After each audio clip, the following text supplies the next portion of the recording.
આમાં તો સામૂહિક બળાત્કારની ખોટી ફરિયાદ સામૂહિક બળાત્કારની ખોટી ફરિયાદ ખોટા પુરાવા ઉભા કરી કૌશર બાનુ નામની મહિલાએ પંકજ વેલાણી વિરુદ્ધ ફરિયાદ દાખલ કરે અને એની તપાસ થતા એફઆઈઆર ખોટી હોવાનું સાબિત થયેલ અને તપાસ કરનાર અધિકારીએ બી સમરી વિથ પ્રોસિક્યુશનનો રિપોર્ટ કરેલો, જે નામદાર કોર્ટે મંજૂર કરેલો. હવે આ ખોટી એફઆઈઆર નોંધાવતા અગાઉ કૌશર બાનુએ એડવાન્સમાં કોઈની સાથે શારીરિક સંબંધ બાંધેલો અને આ આખું કાવતરું અગેન પાછું આ કિરીટભાઈ પટેલ અને એમના મળતિયાઓ ઉપર આરોપ જઈ રહ્યો છે કે એમણે રચેલું હતું. અને એવું કહેવાય છે કે એમાં કિરીટભાઈનો ઈરાદો એવો હતો કે પંકજ વેલાણી ગુના રજિસ્ટર 100 નો સાક્ષી હોય એ આગળના એમના કોઈ કેસનો એને ભીંસમાં લેવાનો હતો. આવો પણ એક આરોપ લાગી રહ્યો છે. આવા 5-6 આરોપ બીજા પણ છે આમાં, પણ યુનિવર્સિટી વાળો આરોપ મારા ખ્યાલથી વધારે ગંભીર છે. દિલીપભાઈ, હવે જિગ્નેશ મેવાણી સામે પણ જે આરોપ લાગે છે, તો જિગ્નેશ મેવાણી સામે આરોપ લાગે છે એ વધારે પડતું બોલવાના, વધારે પડતું એગ્રેસિવ બોલવાના, જેમ ફાવે એમ બોલી નાખવાના અને ઘણી વખત માન મર્યાદા છોડીને બોલી નાખવાના આરોપો લાગે છે. પણ આવા આરોપ જિગ્નેશ મેવાણી ઉપર આજ સુધી આ બીજી ટર્મ ચાલે છે પણ લાગ્યા નથી. આખી ઘટનાને તમે કઈ રીતે જુઓ છો? જો આ જ્યાં સુધી આરોપ આવે છે ત્યાં સુધી એમની સામે જ મોટા ભાગના કેસ કરવામાં આવી રહ્યા છે અત્યારના સંજોગોમાં. નરેન્દ્ર મોદી આવે છે ત્યાર સુધી કે જે સરકારની સામે બોલે, સરકારની સામે પડી જાય. પીટીસી કાંડ આપને બરાબર યાદ છે. પાટણમાં એક યુવતી ઉપર જે બળાત્કાર થયો હતો પીટીસી કોલેજમાં, અને એ મુદ્દો જે પટેલે જે ઉભો કરેલો, તો એ મુદ્દાના કારણે આનંદીબેન શિક્ષણ પ્રધાનથી લઈને જે સરકાર આખી સરકાર હચમચી ગઈ હતી, દેશમાં હોવા મચી ગયો હતો. એ મુદ્દો ઉભો કરનાર કોણ? મોટા ભાગે એની પાછળ એના પુરાવા મેળવવાથી લઈને મીડિયા સુધી પહોંચવું, મીડિયાને જે વિગતો જોઈએ બધી આપવી, અને આ બધું થયું એ ત્યાંના પાટણના ધારાસભ્ય જ કરેલું હતું. તો સવાલ એ આવે છે કે જ્યારે સરકાર ઉત્તર ગુજરાત કે પાટણમાં આવા કોઈ અત્યાચાર કરે છે ત્યારે એ આગળ જ હોય છે કિરીટ પટેલ. તો એના કારણે સ્વાભાવિક છે કે એની સામે કેસ થાય, મેક્સિમમ કેસ થાય છે, થઈ રહ્યા છે. આજે પણ જોઈએ છીએ આપણે કે ઘણા બધા લોકો સામે આવા એ જ રીતે જિગ્નેશ મેવાણી સામે પણ થયા છે. જિગ્નેશ મેવાણી સામે ગુજરાતની જિગ્નેશ મેવાણી તો આસામની જેલમાં ગાલી દીધા. કિરીટભાઈ સામે કેસ થાય છે, કિરીટભાઈ સામે કોઈ પગલા નથી લેવાતા. શી ફરક છે અહીંયા? જિગ્નેશ મેવાણી સામે તો ગુજરાતની બહાર કેસ કરવામાં આવેલા છે. તો સ્વાભાવિક છે કે પોતપોતાના વ્યૂ હોઈ શકે છે કે એની સામે કેસ કેમ થઈ રહ્યા છે, શું કારણ છે અને કઈ રીતે કેસ થાય છે, આપણે બધા સારી રીતે જાણીએ છીએ. પહેલી વાત. બીજો, તમે આની પહેલા તમે જે પ્રશ્ન પૂછ્યો હતો કે આ શું ખરેખર આ શું ચાલી રહ્યું છે, કેમ છે આમાં કોઈ રાજ્ય કક્ષાનો મુદ્દો છે કે માત્ર સ્થાનિક પાટણનો જ છે? તો મારી દ્રષ્ટિએ આને બે જાતિઓ વચ્ચે શું લેવા દેવા? પટેલ દલિતોને શું લેવા દેવા? આ બંને વચ્ચેની લડાઈમાં શું દેવા? હા, તો એમાં મયુરભાઈ આપણે જાણીએ છીએ કે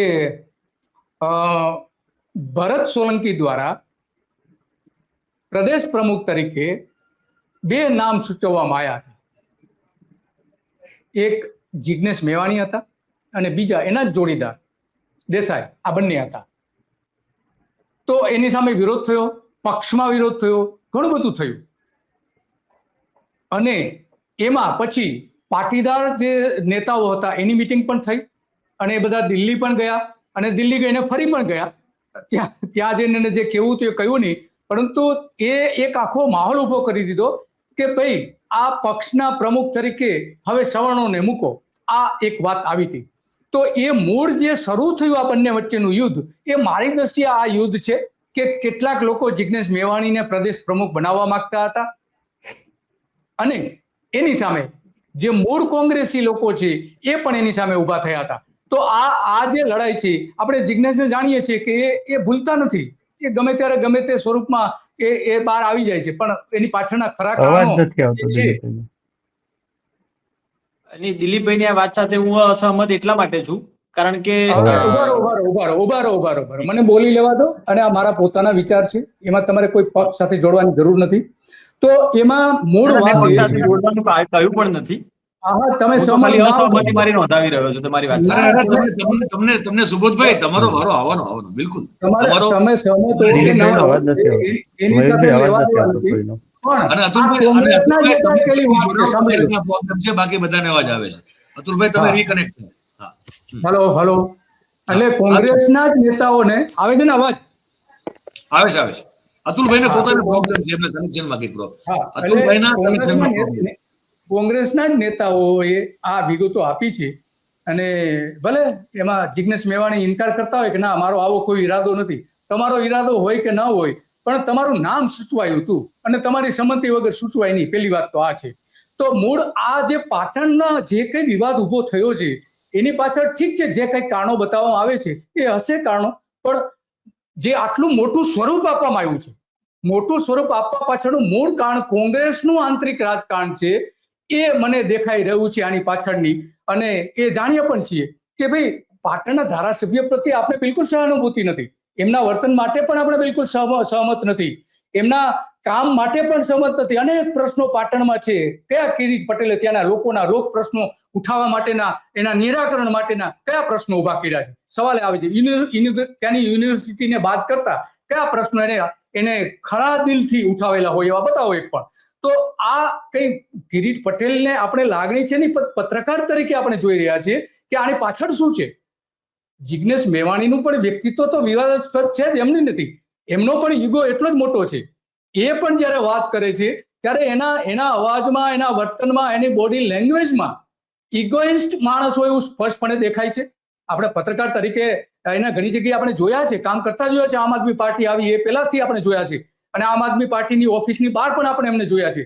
તો આ બધી જે બાબતો છે એમાં મારી દ્રષ્ટિએ ઠીક છે, પાટણનું જે કંઈ થઈ રહ્યું છે, તો આમાં એક તો તમારી પાસે 12 ધારાસભ્યો રહ્યા છે, અને રાહુલ ગાંધીનું મેં શરૂઆતમાં કહ્યું કે રાહુલ ગાંધી સામેનો સીધી આ જંગ મને દેખાઈ રહ્યો છે. એટલા માટે કે રાહુલ ગાંધીએ એવું કહ્યું કે જિલ્લા પ્રમુખોને તમામ સત્તાઓ આપવામાં આવે છે, તો આ નિયુક્તિ કોને પૂછીને કરવામાં આવી? પેલી સવાલ એ આવે છે. ત્યાંના સ્થાનિક ધારાસભ્યનું ધ્યાન દોરવામાં આવ્યું હતું? તો સવાલ ત્યાં આવીને ઉભા રહે છે. આ બધી બાબતો આપણે જોઈએ તો આખું ગુજરાતનું જે રાજકારણ, એમાં ગુજરાતના લોકો હવે ભારતીય જનતા પાર્ટીથી કંટાળી ગયા છે. એ પરિવર્તન કરવા માંગે છે. ગુજરાતના મતદારો, લોકો, યુવાનો બધા જ પરિવર્તન ઈચ્છી રહ્યા છે કે હવે સરકાર બદલાવી જોઈએ. બહુ વર્ષો સત્તા આપી એમને, તો હવે નવા વિચારો, નવા આયોજનો સાથે નવી સરકાર આવે. લોકો ઈચ્છી રહ્યા છે કે હવે ભાજપ જાય અને એના સ્થાને કોઈ પણ પાર્ટી આવે, કોંગ્રેસ આવે કે આમ આદમી પાર્ટી આવે, એની હજુ લોકો એના માટે ક્લિયર નથી. પણ એટલું ચોક્કસ છે કે ભાજપથી કંટાળી ગયા છે. અને પેલો વિકલ્પ કોણ? કોંગ્રેસ છે. કોંગ્રેસે જો સત્તા પર આવવું હોય તો એને પોતાના નેતાઓએ સંયમપૂર્વક વર્તવું પડશે. જાહેરમાં આવા નિવેદનો એક ધારાસભ્ય સામે તમે કરો, એ પણ કોઈ રીતે વાજબી તો નથી. કોઈ પણ ધારાસભ્ય સામે તમે કરો તો આ જે મુદ્દાઓ છે, એક સંપ થઈને ભાજપને તમારે હરાવવાની જરૂર છે. એના બદલે આંતરિક રીતે તમે લડી રહ્યા છો. અનેક બનાવો બન્યા છે. એક બનાવ બન્યા છે એવું નથી, અનેક બનાવો બનેલા છે. તો સત્તા પર તમે આવશો તો શું કરશો તમે, એ લોકો નહીં વિચારે. તમે એવું માનો છો? તો આ સંયમ હોવો જોઈએ નેતાઓમાં, કે કિરીટ પટેલ હોય કે જિગ્નેશ મેવાણી હોય. તો બસ મારે આટલું કેવું હતું. તમે જે પ્રશ્ન પૂછ્યા એના માટે. મયુરભાઈ. સુબોધભાઈ, તમારો કોઈ પોઈન્ટ ઓફ વ્યૂ મૂકવો તો? એટલે એમાં જે માન્ય દિલીપભાઈએ જે વાત કરી કે એમને પેલું પ્રદેશ પ્રમુખ બનાવવાની વાત હતી ને, એમાં કોઈ બીજા પક્ષે એમાં એમનાથી વિરોધનો કોઈ મત રજૂ કર્યો હશે ને એને લઈ અને જિગ્નેશભાઈ આ કરી રહ્યા છે, એ વાતમાં હું અસહમત છું. કારણ કે એવું